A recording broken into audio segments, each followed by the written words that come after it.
everybody and welcome back to my channel. You find me outside in the garden today because it's been such a lovely weekend that I wanted to make the most of every bit of sunshine. So yesterday we went on a couple of nice dog walks, and today we went on an early morning dog walk, and then this afternoon my mum came round to our garden and we had a socially distanced chat in the garden, and she had a little look around our garden because it's been about 8 weeks since the last time she was in our garden, maybe a bit longer now. And it was great because, you know, we've been doing quite a lot in the vegetable garden, and we've been doing a lot with flowers and pots and different things to jazz the garden up because, you know, hasn't been much else to do. So that was really nice for her to come round and see what we've been doing. And now it's 4 o'clock on Sunday and I'm thinking about dinner tonight. So I've been thinking that I might like to cook a new recipe this evening, and I'd quite like to take a lot of time over it. Super windy. So I think I'm going to take a lot of time to make it, and I thought that might be a really nice thing to bring you guys along and show you the new recipe, because it might be something that you're interested in. So it's getting a bit wild and windy out here now, so I think I'm going to head inside and show you the recipe that I'm thinking of making for dinner tonight. So welcome to the kitchen. The recipe I'm going to be making for you today is this one. This is the Holy Trinity Louisiana Gumbo by Bosh. Look at that picture.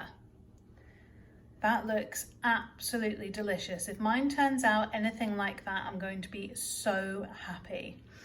So I've got all the ingredients laid out already, and then you can see the bits over this side: spring onions, flour, etc. So I'm going to have a go of putting this recipe together. So not sure about this angle, but anyway, you'll be able to see what I get up to with the chopping. So I'm going to start off by preparing all the veg.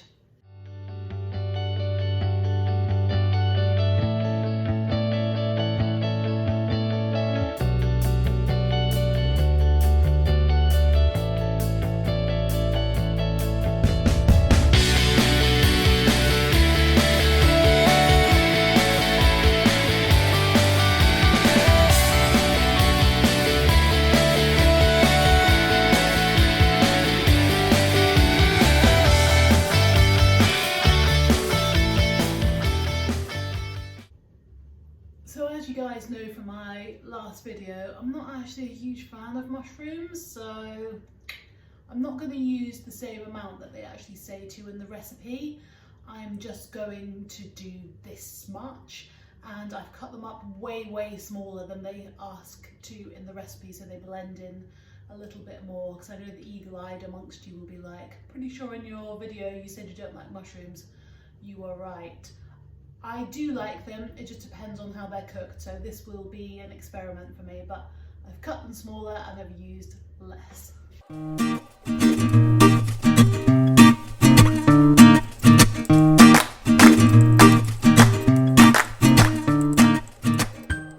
Phew-wee. Right, that's all the veg chopped. That has taken me 19 minutes to chop all of that veg, so be prepared if you're going to make this. There's a lot of chopping, but I like to get that all done up front, because I usually find with these recipes that you can start to go quite quickly at one point, and if you're not prepared, you're chopping when you should be stirring and all of that. So it's good to get the chopping done first of all. Okay, you'll notice that if you're using this recipe at home, I haven't used okra.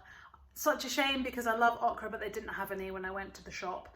So, but I've got all the other veg, I believe: onions, celery, peppers, garlic, mushrooms, tomatoes. So that's what I've chopped up so far.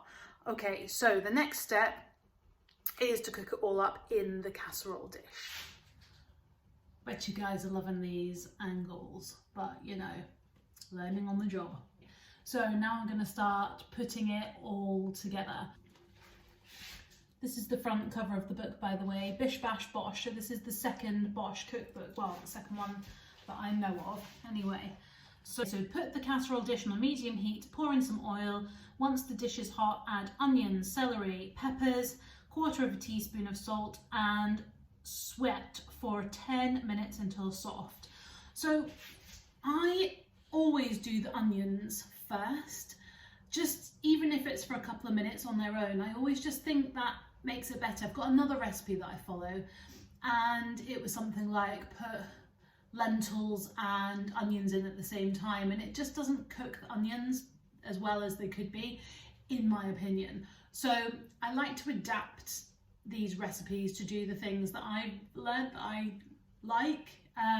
So I'm going to do the onions first, and then I'm going to put the celery, peppers and salt in for a little bit after that, and then I'll be adding the garlic, the mushrooms, and then it's adding in the flour, etc. So let's just get the veg into the pan.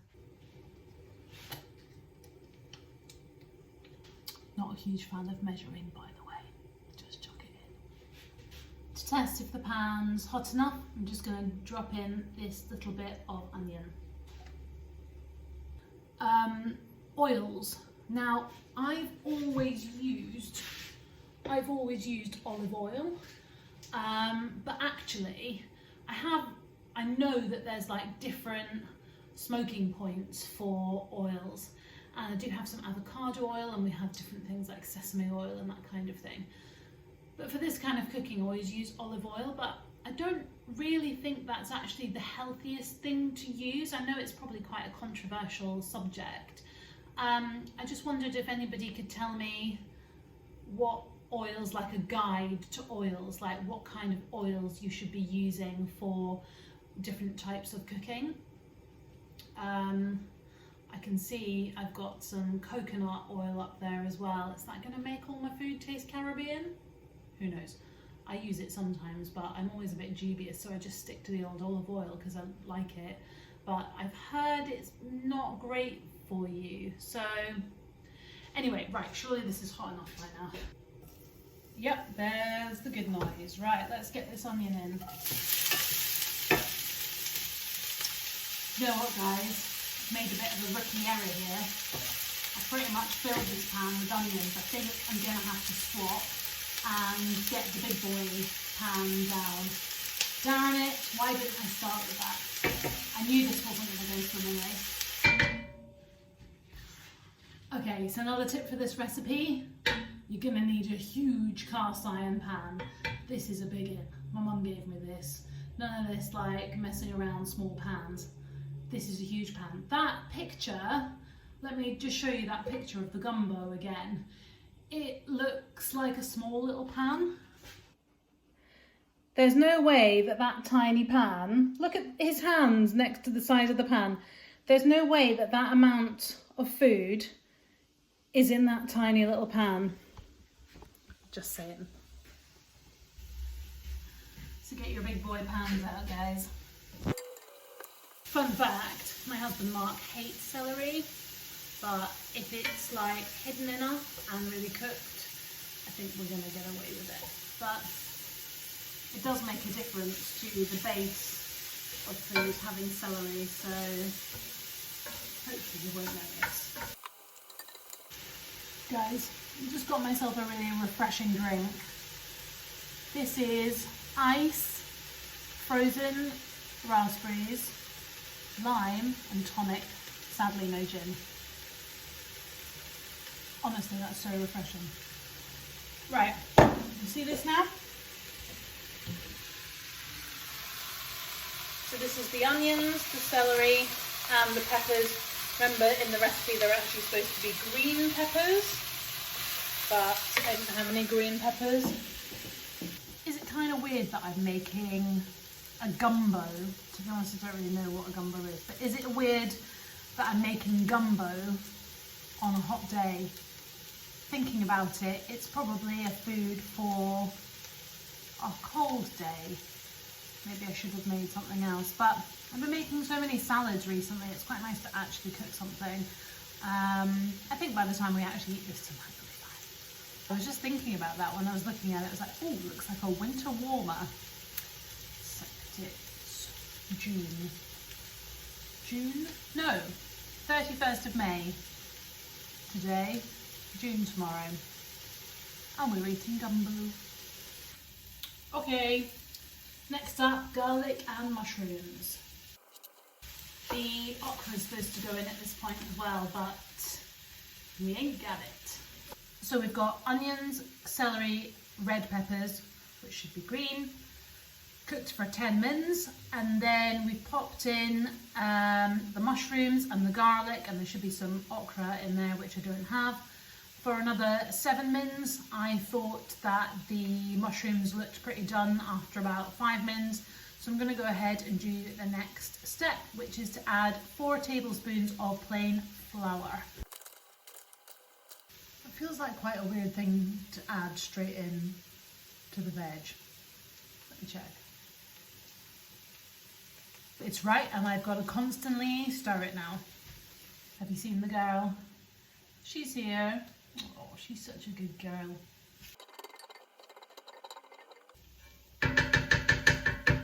I've been stirring for like nearly 5 minutes and it looks weird, guys. Have a little look.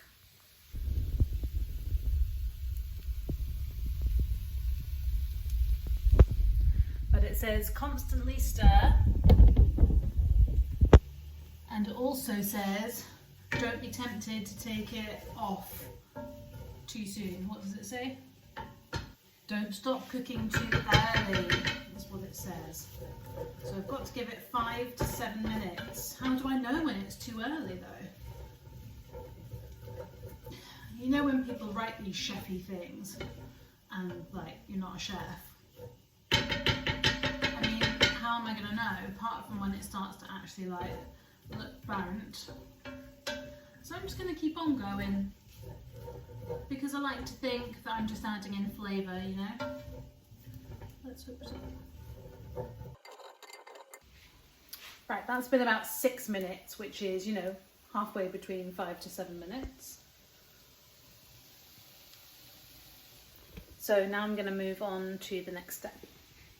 Add in the chopped tomatoes. I guess I could have used a can of chopped tomatoes, but it didn't say to do that, so actual chopped tomatoes, stir for 2 minutes. I hate to tell you what the bottom of this pan looks like. Okay, 1 tablespoon of apple cider vinegar.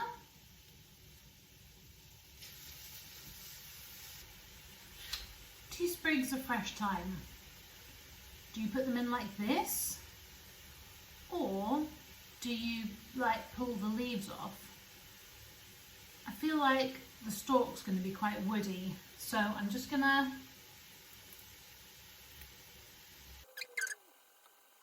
okay, it's sticking a bit, need to speed up the bottom of this pan. At the moment I would call this a sticky mess.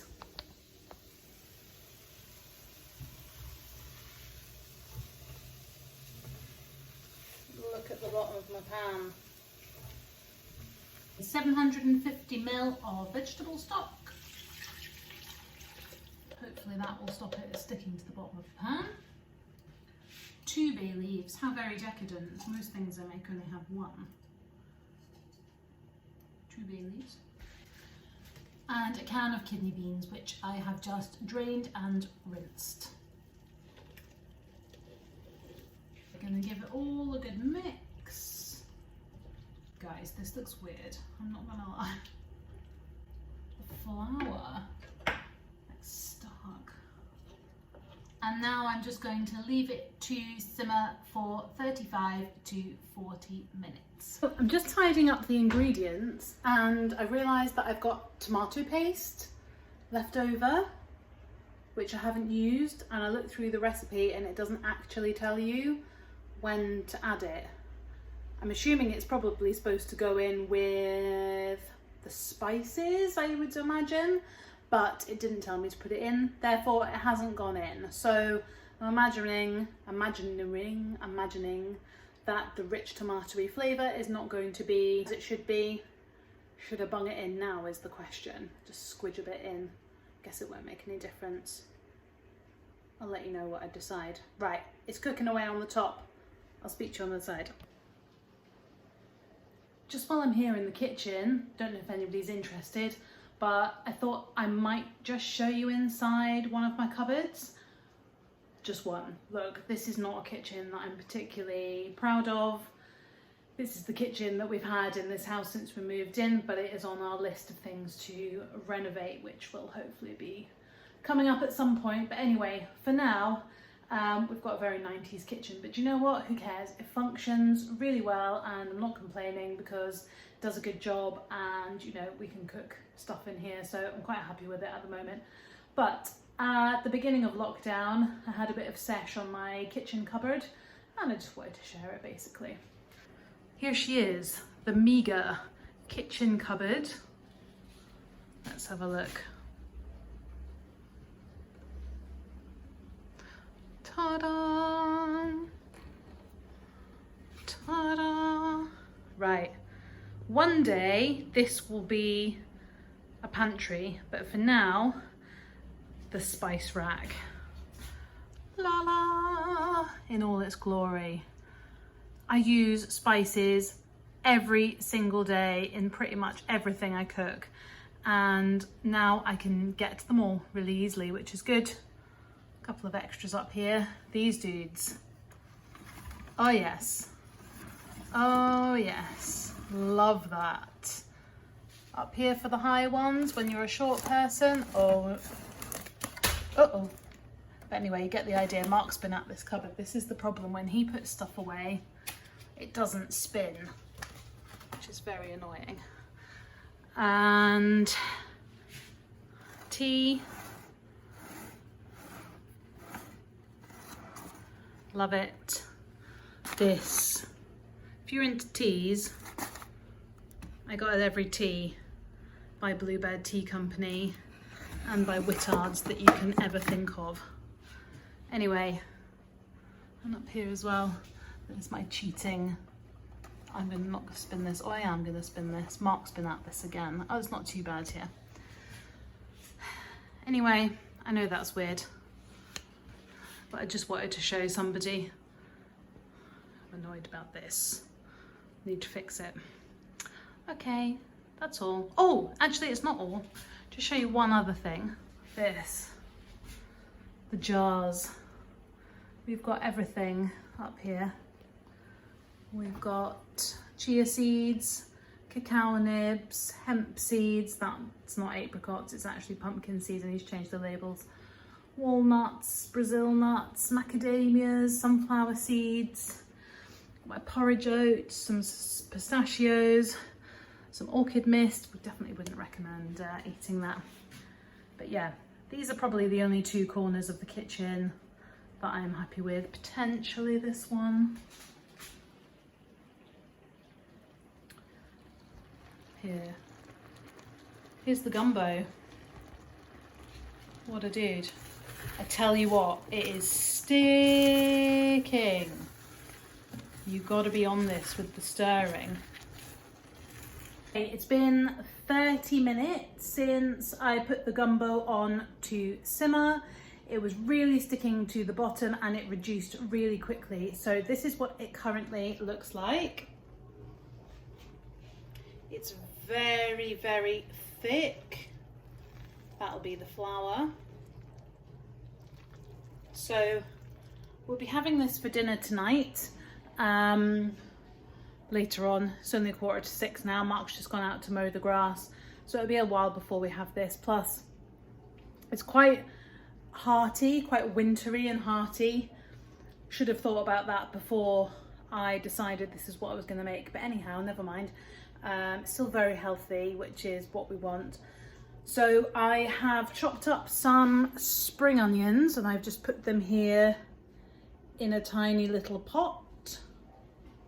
So I'll be tipping those over to serve, but I am going to have a little taste now to see what I think. Okay, so let's have a try.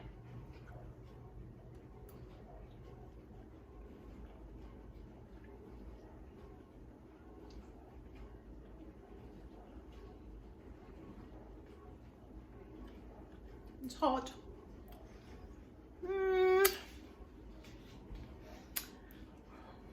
It's okay. I don't think I'm going to be rushing back to make this again. There's something quite salty about the flavour, and I like salty things. It might be the stock. It was quite a lot of stock, 750 ml, quite a lot of stock. I think it's going to be fine when I put it with a baked potato or rice or something later on. So we've just had the Holy Trinity Louisiana Gumbo for dinner with some rice. And actually it was really, really nice. I think when I tasted it earlier, it was still quite a lot of stock that you could taste, and it was quite salty.